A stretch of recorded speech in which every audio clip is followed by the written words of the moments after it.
Na história do mundo, nunca houve um só momento nos últimos 2000 anos em que alguém não estivesse prevendo o fim do mundo.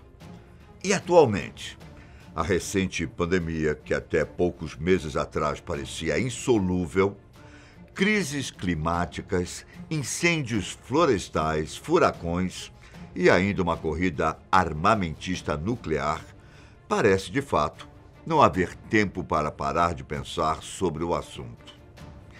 O cristianismo nos diz para estarmos sempre atentos ao anticristo.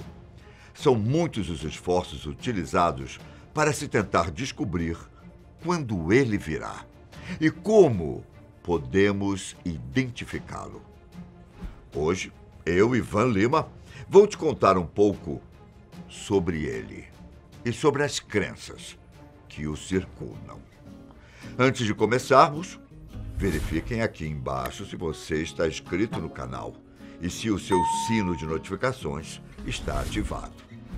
O anticristo é uma denominação usada no Novo Testamento para designar aqueles que se opunham a Jesus Cristo e também para definir um personagem escatológico que, segundo a tradição cristã, dominará o mundo, e é exatamente nele que iremos focar. No judaísmo e no islamismo, esse conceito não é inválido, assim como os cristãos passaram a acreditar que Jesus era o Filho de Deus. Eles também começaram a pensar que o anticristo virá à Terra como filho de Satanás. Acredita-se que ele será um ser humano absolutamente mau, pois será o completo oposto do ser humano perfeito e bondoso que era Jesus Cristo. Jesus nasceu de Maria quando a mesma ainda era virgem. Portanto, o anticristo terá de nascer de uma mulher que seja o oposto de Maria. Assim como Cristo era Deus em carne, o anticristo será Satanás em carne. No Novo Testamento, existem 3 passagens que o mencionam de fato, e todas elas estão nos livros de João. 1 João, capítulo 2, versículo 18 ao 17. 1 João, capítulo 4, versículo 1 ao 6 e 2 João, versículo 7. Nessas passagens, a Escritura sugere que o fim do mundo deve ser esperado a qualquer momento. No entanto, nos primeiros séculos das tradições cristãs, os estudiosos da Igreja já começavam a se debruçar sobre uma série de outros personagens bíblicos, encontrando referências ao anticristo dentro deles. A abominação da desolação, nos livros de Daniel e Mateus. O homem da iniquidade e o filho da perdição, em um livro de Paulo. Já o livro do Apocalipse descreve o anticristo como uma figura singular, a besta da terra, a besta do mar, cujo número é 666.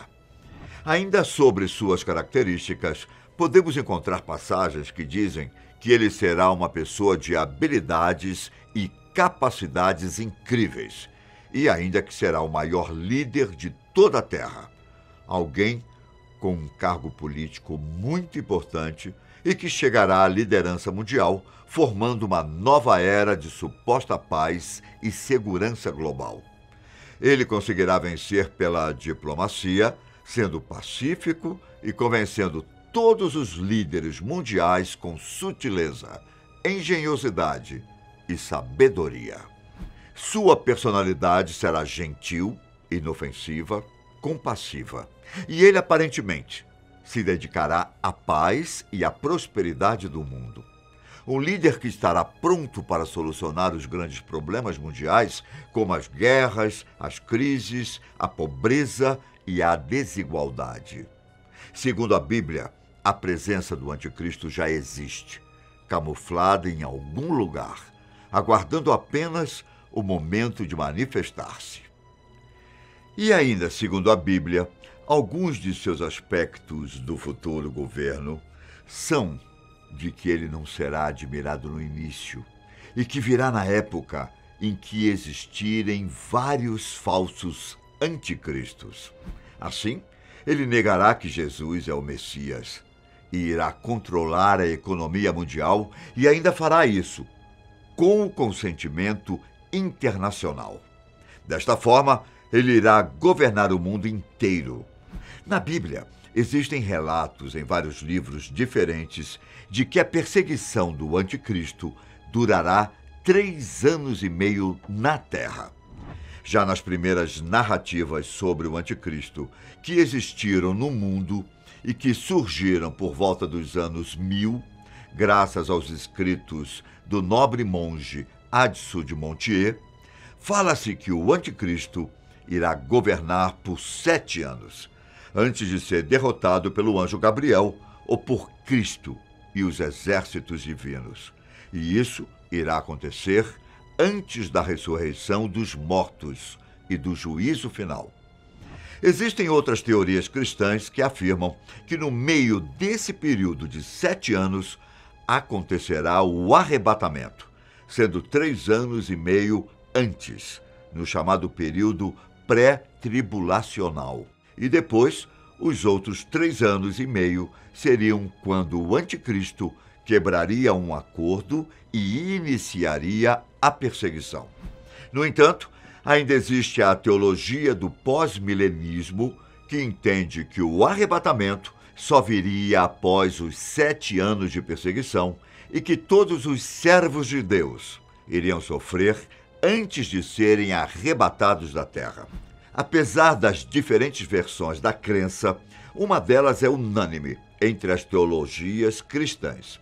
O anticristo será derrotado no retorno de Jesus Cristo à Terra e lançado no lago de fogo e enxofre, chamado de Segunda Morte.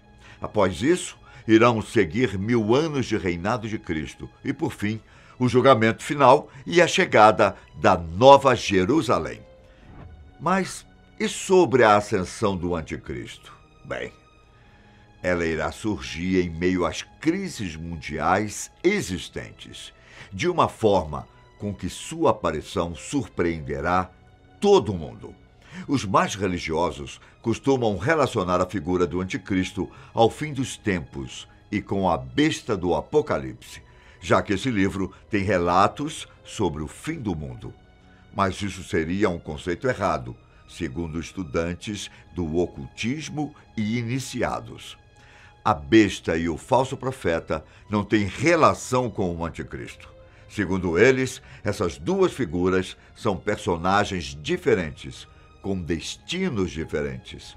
E de acordo com os autos iniciados, o anticristo é o ancião dos dias das visões de Daniel. Ele seria, como eu havia dito no começo, o filho de Satanás. No ano de 1400, surgiu também outra narrativa sobre o anticristo, de que ele não seria mais um tirano fora da igreja, mas que, na verdade, seria um manipulador dentro dela. Em resumo, acreditava-se que ele era o Papa ou mesmo a instituição do papado e da própria igreja. Essa foi a posição adotada pelos protestantes sobre o anticristo, na época da Reforma do século XVI. Martinho Lutero, um monge agostiniano e professor de teologia germânico, que se tornou uma das figuras centrais da Reforma protestante, estava convencido de que estava vivendo nos últimos dias. Para ele, o Papa da época atendia a todos os critérios do anticristo. Ele teria declarado que o Papa seria o verdadeiro anticristo do fim dos tempos, que se levantou e se colocou contra Cristo.